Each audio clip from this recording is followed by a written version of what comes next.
দেশীয় সংস্কৃতি হিসাবে পহেলা বৈশাখ উদযাপনের শরীরী দৃষ্টিকোণ ব্যাখ্যা করবেন প্লিজ। দেখুন, ইসলামে একজন মানুষকে বেঁচে থাকার জন্য আনন্দ, বিনোদন এবং সাংস্কৃতিক যে আয়োজন আছে সেগুলোকে ইসলাম মৌলিকভাবে নিষেধ করে না, বরং পৃথিবীর যে কোনো দেশের যে কোনো অঞ্চলের মানুষের নিজস্ব যে সংস্কৃতি আছে, নিজস্ব যে কৃষ্টি কালচার আছে, এই সমস্ত কৃষ্টি কালচার, আনন্দ, বিনোদন, সংস্কৃতি এগুলোর কোনোটা যদি কোরআন এবং হাদিসের সাথে মৌলিকভাবে কোনো সাংঘর্ষিক কিছু এগুলোতে না থাকে, তাহলে শরিয়া সেগুলোকে অনুমোদন করে, নিষেধ করে না। যেমন আমাদের নবী করিম সাল্লাল্লাহু আলাইহি সাল্লাম মক্কায় এবং মদিনায় তার এই উভয় জীবনে মক্কার এবং মদিনার মানুষদের আবহমান কাল থেকে চলে আসা অনেক কৃষ্টি কালচার আছে যেগুলোকে তিনি অস্বীকার করেননি, যেগুলোর সাথে কোরআন এবং হাদিসের কোনো সংঘর্ষ নেই। আর যদি কোনোটার কোরআন এবং হাদিসের কোনো বিশেষ নির্দেশনা, নীতিমালা, প্রিন্সিপালস এর কোনো সাংঘর্ষিকতা তিনি দেখতে পেয়েছেন, তাহলে সেটাকে তিনি নিষেধ করেছেন। আরবের মানুষের বহু কৃষ্টি কালচারকে নবী করিম সাল্লাল্লাহু আলাইহি সাল্লাম মৌন সম্মতির মাধ্যমে অনুমোদন করেছেন, কারণ সেগুলোর সাথে কোরআন হাদিসের কোনো সাংঘর্ষিকতা পাওয়া যায়নি। আমাদের দেশে এরকম অনেক কৃষ্টি কালচার গ্রাম বাংলায় ছিল, এখনও অনেকগুলো আছে। যেমন একটা অত্যন্ত পরিচিত উৎসব, একটা সংস্কৃতি আমাদের সমাজের গ্রাম বাংলার ছিল, সেটা হলো নবান্ন উৎসব। নব অন্ন, নতুন খাবার, নতুন ধান যখন উঠত তখন সেই নতুন ধানের চাল দিয়ে পায়েস রান্না করা, পিঠা রান্না করা, বিভিন্ন রকমের খাবারের ব্যবস্থা করা, ভাত রান্না করা, এটা একটা আনন্দের উপলক্ষ ছিল গ্রাম বাংলার মানুষের। ঘরে ঘরে ধান উঠেছে, সে উপলক্ষে রান্না বাড়া এবং খাবার দাবারের ব্যবস্থা করা। এই নবান্ন উৎসব এখানে এমন কিছু নাই যেটা আসলে শরিয়া নিষেধ করেছে। অতএব শরিয়া দৃষ্টিকোণ থেকে এটা নাজায়েজ কোনো বিষয় না, আমরা সেটা করতেই পারি। এরকম অনেক উৎসব আছে যে উৎসবগুলোকে শরিয়ার দৃষ্টিকোণ থেকে নিষিদ্ধ বলার কোনো সুযোগ নাই। পহেলা বৈশাখের কথা যদি আমরা বলি, তাহলে সেক্ষেত্রে আমরা দেখতে পাই পহেলা বৈশাখ এটা আসলে বাংলাদেশের বা বাঙালি জাতির আবহমান কাল থেকে চলে আসা কোনো কালচার কি না। পহেলা বৈশাখের যে রূপ আমরা দেখতে পাই এখন, এটা তো শুরু হয়েছে 1989 সাল থেকে। ধাপে ধাপে এটা পরিবর্তিত হয়েছে, সেটা আমরা জানি সবাই। বাট এটার একেবারে প্রাচীন রূপ যদি আমরা দেখি পহেলা বৈশাখের, তাহলে দেখতে পাই পহেলা বৈশাখ উপলক্ষে মূলত জমিদারি প্রথা যখন চালু ছিল এ অঞ্চলে, তখন জমিদাররা বছরের যে খাজনা নিত কৃষকদের কাছ থেকে, এই খাজনা তোলার শেষে বছরের প্রথম দিনে তারা এই পহেলা বৈশাখে তারা একটু মিষ্টি মন্ডা প্রজাদেরকে খাওয়াতো। তাহলে এটা ছিল খাজনা উত্তোলন উৎসব, যেটা করত জমিদারেরা। জমিদার প্রথা বিলুপ্ত হয়ে যাওয়ার পর এই খাজনা উত্তোলন প্রথাও বিলুপ্ত হয়ে গেছে। এরপরে পহেলা বৈশাখের দ্বিতীয় ধাপে যে কালচারটা আমরা আমাদের শৈশব থেকে দেখে বড় হয়েছি গ্রাম বাংলায়, সেটা হলো গ্রামে শহরে সব জায়গায় একটা কালচার ছিল, সেটা হলো হাল খাতা।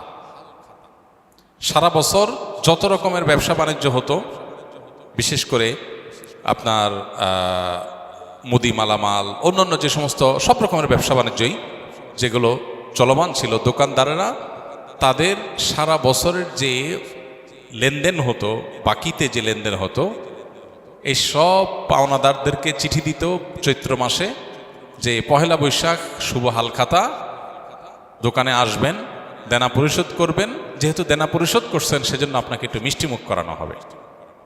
এই হালখাতার কালচার গ্রামে শহরে সব জায়গা ব্যাপকভাবে আমাদের দেশে প্রতিষ্ঠিত ছিল। সারা বছরের দেনা পহেলা বৈশাখে এসে পরিষ্কার করে, ক্লিন করে, নতুন করে আবার খাতা খোলা হতো। এই জন্য এটার নাম ছিল হাল খাতা। এই হাল খাতা হলো পহেলা বৈশাখের দ্বিতীয় ধাপের সংস্কৃতি বাংলাদেশের মানুষের বা বাঙালির। এরপরে 1989 সালে মূলত ঢাকা ইউনিভার্সিটির চারুকলা ইনস্টিটিউট থেকে কিছু শিক্ষক শিক্ষার্থীদের উদ্যোগে সর্বপ্রথম পয়লা বৈশাখ উপলক্ষে যে শোভাযাত্রা বের করা হয়, সেই শোভাযাত্রার নাম ছিল কি? আনন্দ শোভাযাত্রা। কিছুদিনের মধ্যেই সেটার নাম পরিবর্তন হয়ে গেল মঙ্গল শোভাযাত্রা। তারপরে আবার সেটা পরিবর্তিত হয়ে এখন বৈশাখী শোভাযাত্রা বা অন্য কোনো নাম পর্যন্ত হয়তো এসে ঠেকেছে। এই যে মঙ্গল শোভাযাত্রা, যেটি পহেলা বৈশাখ উপলক্ষে দীর্ঘ বেশ অনেক বছর যাবৎ খুব ঘটা করে প্রতিপালিত হয়েছে আমাদের সমাজে, এটা প্রথম কথা হলো বাংলাদেশের মানুষের বা বাঙালি জাতির আবহমানকাল থেকে চলে আসা কোনো কালচার না। কৃষ্টি বা কালচার কোনো কলেজ বিশ্ববিদ্যালয় থেকে পরিকল্পিতভাবে নোট লেখে একদম সাজিয়ে গুছিয়ে কোনো কৃষ্টি বা কালচার এভাবে শুরু হয় না। আমাদের বাংলাদেশের মানুষের যে আবহমানকাল থেকে যে চলে আসা কালচারগুলো একেবারে মানুষের ভেতর থেকে উঠে এসেছে, এই পহেলা বৈশাখ উপলক্ষে মঙ্গল শোভাযাত্রার নামে যা হচ্ছে অন্তত এটা কখনো সে আবহমানকাল থেকে চলে আসা বাংলাদেশের মানুষের মধ্য থেকে গড়ে ওঠা বেড়ে ওঠা কোনো কৃষ্টি বা কালচার না। এটা হলো প্রথম কথা। দ্বিতীয় কথা হলো যে এই পহেলা বৈশাখের মঙ্গল শোভাযাত্রাকে ঘিরে যত আয়োজন হয়ে থাকে, বিশেষ করে মঙ্গল শোভাযাত্রা যে বিভিন্ন প্রাণীর মুখোশ এবং বিভিন্ন রকমের প্রাণীর ভাস্কর্য এটা নিয়ে যে র্যালি বের করা হয়ে থাকে, খুব সচেতনভাবে আপনি লক্ষ্য করলে দেখতে পাবেন এখানে পেঁচা, ইঁদুর, হাঁস, ময়ূর এমন কিছু প্রাণীর মুখোশ সেখানে খুবই পরিকল্পিতভাবে ব্যবহার করা হয়, প্রদর্শন করা হয়, যেগুলো একটা বিশেষ ধর্মের মানুষের ধর্মীয় বিশ্বাসের সাথে সংশ্লিষ্ট, যেগুলোর অনেকগুলোই হিন্দুদের বিভিন্ন দেবতার বাহন হিসাবে হিন্দু ধর্মে এটি প্রতিষ্ঠিত। এবং এই যে শোভাযাত্রা হয়ে থাকে, এই শোভাযাত্রার আয়োজক চারুকলা ইনস্টিটিউট সংশ্লিষ্ট শিক্ষকবৃন্দ, ব্যক্তিবর্গ বিভিন্ন সময়ে যে সমস্ত বক্তব্য পত্রপত্রিকা দিয়েছেন, আপনি এখনও গুগল করলে, অনলাইনে সার্চ করলে আপনি দেখতে পাবেন যে তারা স্পষ্ট করে বলেছেন মঙ্গল শোভাযাত্রাটা হলো মঙ্গলের উদ্দেশ্যে যাত্রা। মানে এই যাত্রা কেন হচ্ছে? যাতে করে মঙ্গল আসে। তো একজন ইমানদার তিনি মঙ্গল আসার জন্য দোয়া করবেন আল্লাহর কাছে, আর চেষ্টা করবেন, পরিশ্রম করবেন। প্রতিদিন প্রতি ওয়াক্ত নামাজে আল্লাহ আমাদেরকে মুয়াজ্জিনের মাধ্যমে ডাক দিচ্ছেন, হাইয়া আলাস সালাহ হাইয়া আলাল ফালাহ, মঙ্গলের পথে আসো। প্রতিদিন 5 বার ডাকা হচ্ছে সালাতে আসার, আল্লাহর কাছ থেকে দোয়া করে প্রার্থনা করে মঙ্গল চাওয়ার নির্দেশ আমাদেরকে দেয়া হচ্ছে। সেখানে এই বিশেষ প্রাণীর মুখোশ এটা ধারণ করার, র্যালিতে নিয়ে বের করার মধ্য দিয়ে মঙ্গল আসতে পারে বা মঙ্গল এভাবে আহ্বান করে মঙ্গল আনা যেতে পারে, এরকম বিশ্বাস করা ইমানের সাথে অসঙ্গতিপূর্ণ।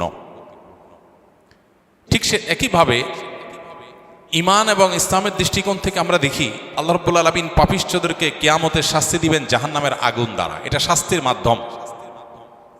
অগ্নি স্নানে শুচি হোক ধরা,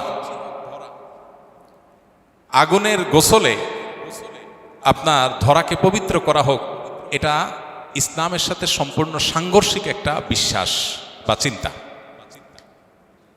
এই জন্য আমাদেরকে আগুন থেকে পানা চাওয়ার নির্দেশনা দেওয়া হয়েছে।